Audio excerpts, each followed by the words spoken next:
Alexa, where is my period?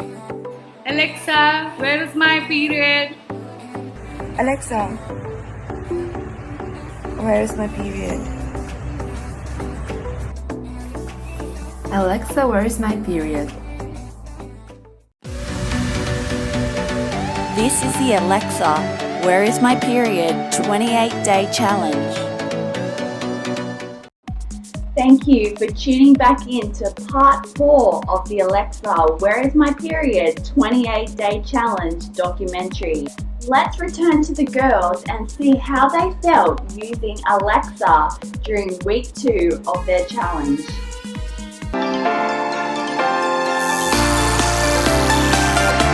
This is the Alexa, Where is My Period 28-day challenge.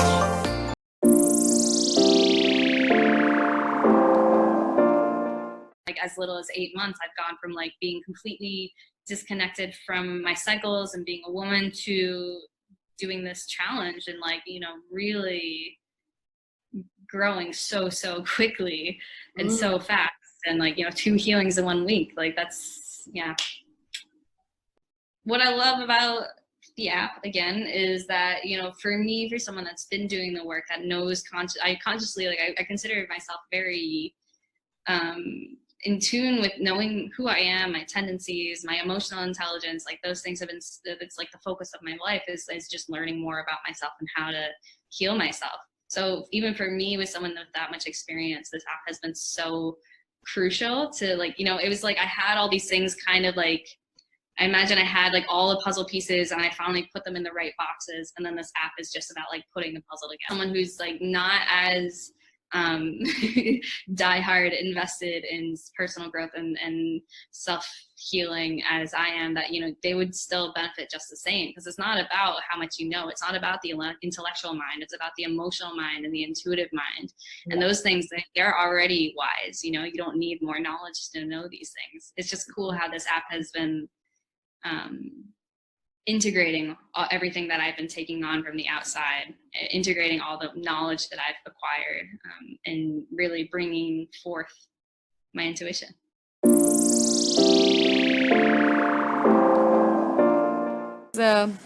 That speaking with Alexa and things make me more sure about me. And also before I had many problems with the hormone, like when I would reach close to my periods, maybe 1 week before luteal phase, that is when I would start beginning to feel different sensations, hot and cold and moody, mood swing, only angry, like just like too angry.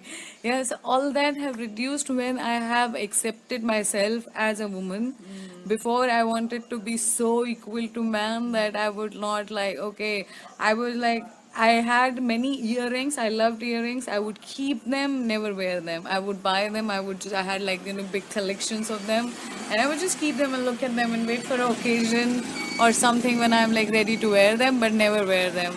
But like here in Danang, I just got and I found this place. Like Danang itself is such a great healing energy. So it gave me this space where I slowly began to accept myself and I began to appreciate and I began to, okay, I want to put on earring and I will put on earring. I'm not going to wait for any more occasions. And similarly, like just behaving like more feminine and getting in tap with all the things. And before I had like problem with accepting that I want marriage, but now before, because it was just such a girly thing to desire, and I would like kind of try to hide it and maybe like it's just anyway, like what, love is a fairy tale kind of a thing, so you just like, oh, I don't want marriage, like but now like I do, and then whenever it comes, and it's okay, like I can be at peace by saying and knowing who I am than by pretending something and try to be like, so accepting by others. Like, okay, please love me and accept me. Yeah, that's really beautiful. That's really profound. Yeah. And this, by knowing myself by feminine, this feeling has gone. That hot and cold, yeah. Oh, okay. That was the point I was telling, yes. Yeah. That because as I went more feminine, I accepted myself more better. I started doing things which I like. So now not anymore. Otherwise, I would be like chilly and the whole like goosebumps and like 1 minute hot, 1 minute cold. So I would carry a jacket with me or a shawl or something for this time if I'm going to visit somebody. So I will have it because I know I will feel that way. Yeah.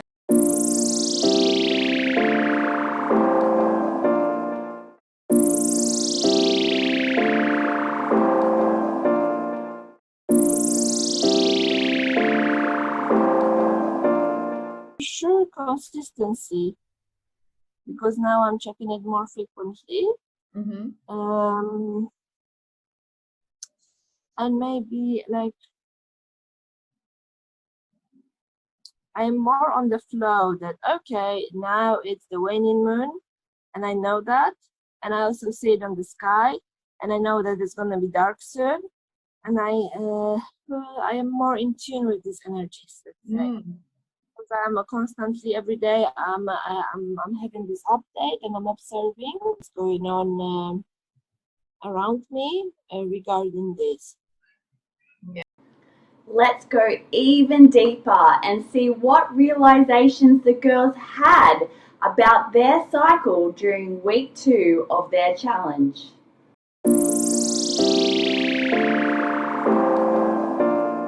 I think that a healing down there, so another one of the wounds that I've been healing is around being a woman, and what that means. And I think with that healing, I think that's why I had the sore throat, to be honest. Like, I think it was a manifestation of just like some residual blockage regarding speaking my truth, speaking up, embracing my sexuality, expressing my sexuality. And since I've been doing that, since, I noticed that even in the way that I move my body and like, just like not wearing a bra, like things like that, that I feel very much so embracing that it has been clearing up my throat.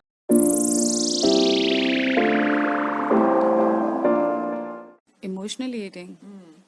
Oh yes, I think I emotionally eat sweets. Yeah. A lot. Yeah. And why? What's the message behind that? Message? It really makes me happy. So, message behind it, I can't think of it. I think just keep doing what I do.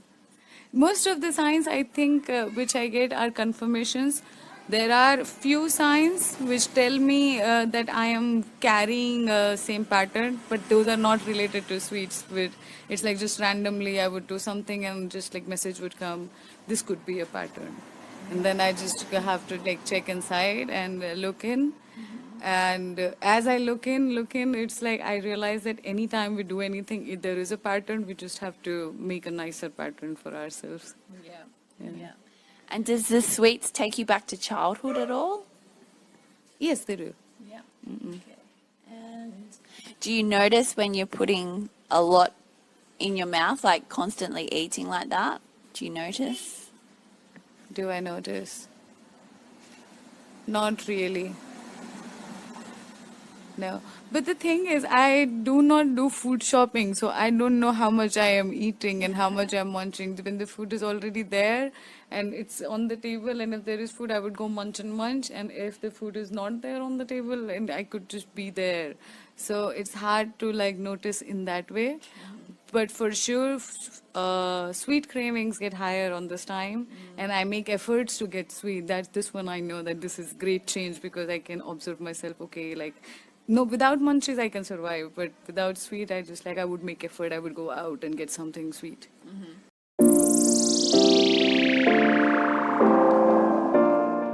Yes, but yesterday when Lucia popped up, I had a burger. I had usually I do not eat meat, but I was in the mood for a burger with bacon, and I ate it before the shift. Then my belly was so big, it was so funny.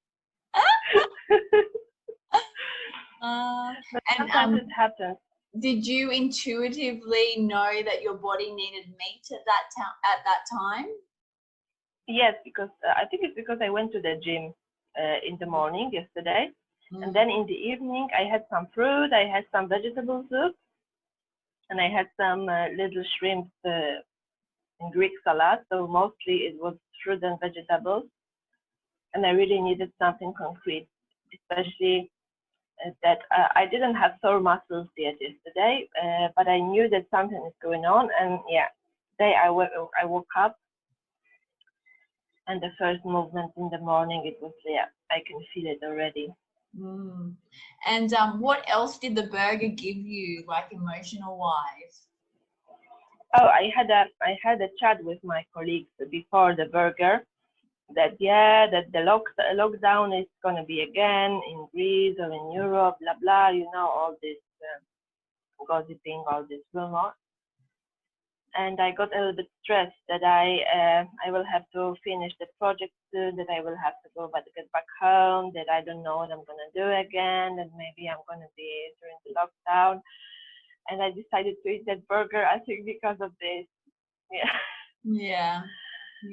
But I was thinking about it before, but after this conversation, I said, okay, guys, I'm going to have a burger. See you soon. And do you feel it satisfied you? It satisfied your body, it satisfied your emotions, it satisfied your soul when you ate it? Yes. I felt more calm. Yeah. More grounded, maybe, because I was so heavy that I felt so grounded. And then I think that I thought that even if I will be in Poland during the lockdown, this guy would also be there. Yeah. So it's not gonna be the worst lockdown. No, it's not. That's good. Positive thinking.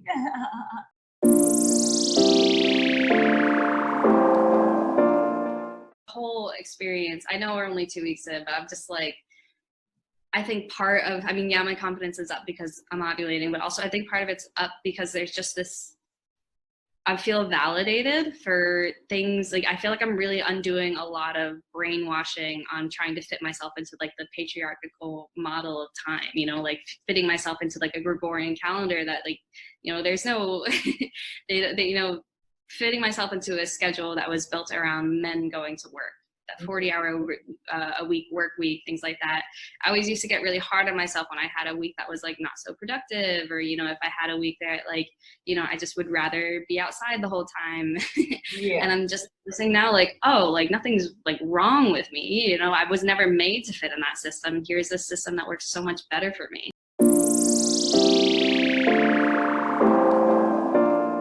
Childhood stories, same coming from my family, and so it was so cleaning, washing, and cooking. They just bring back to the same place to me, and something regarding to that which shouldn't even have been a problem. But that day, just I was trying to, I don't know, I was in a process of communicating with somebody on the mail, and Maria asked me to do something, to give her a hand in kitchen for regarding something. And I was like, okay, I just like, I said, maybe later. She did not hear me. And then maybe she heard something and she just went like, she kind of got mad at me because I'm not doing and I'm just chilling. And I was like, I'm not chilling. First I'm doing. And second, why are you mad at me? And then I lost, like, my voice just immediately got up. Like, it was just one statement cross and I was like, woo. And I realized automatically, like, immediately, like, woo, I am up. Like, I'm yelling now. But I know that I'm yelling now, but I still yelled 3-4 sentences. And I watched myself yelling those 3-4 sentences. And then I got like, whoa. And I just told her, like, we just went like for 3-4 minutes like this. And I just told her, like, Maria, can we stop? We both are not willing this. And we just like laughed at it and we just went quiet for a while. And then maybe like 2-3 hours later, we spoke about it and it was all clear. There was no problem. But it put me back to this, like, pressure of being like obligated, somebody asking you to do something which you don't even want or which you didn't even participate in the idea of, like, like I was not part of, like, whatever that time in the kitchen was happening. I was not part of that game, like, and then asking hand was okay, which is fine, like there is no problem. But what brought me was like just randomly somebody would do something, and as a child I would just ask and expected to support that cause, even if I want that cause or I believe in it or not, I want it or not, just because I am your kid and you want me to be. So that kind of a thing, which I think are still underlying issues around household chores for me.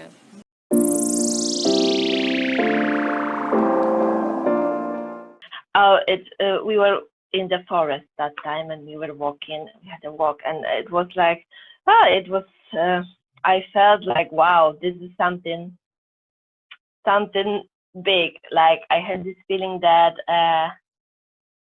this is actually something what I'm truly looking for. But at some point I had some, experience that were not so, good with men. And maybe at the very deep level, I'm a little bit afraid of that, of setting up a family. It is also, very, very responsible things to do. And on the other hand, I would like to travel, to try, other working projects, to pursue a little bit my career. But actually, you can always mix it if you find this someone who is supporting you and is a good partner and so on. So yeah, but with the Polish guy, when he's writing me, I have this, butterflies, and I feel I have this thrill. So this is really something. It could be something nice. I have this feeling. Let's have a cup of tea with Magdalena and see what tea she loves to drink during her ovulation phase.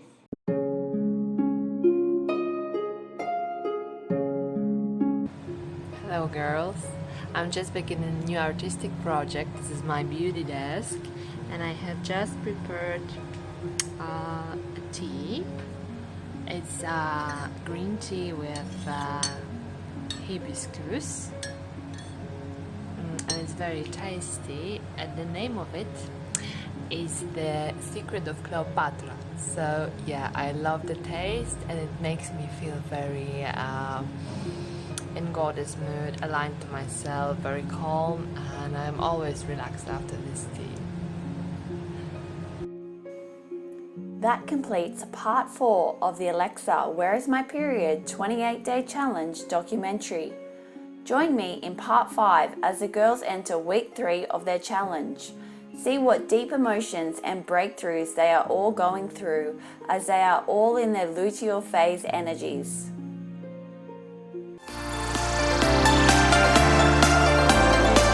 This is the Alexa, Where is My Period 28-day challenge.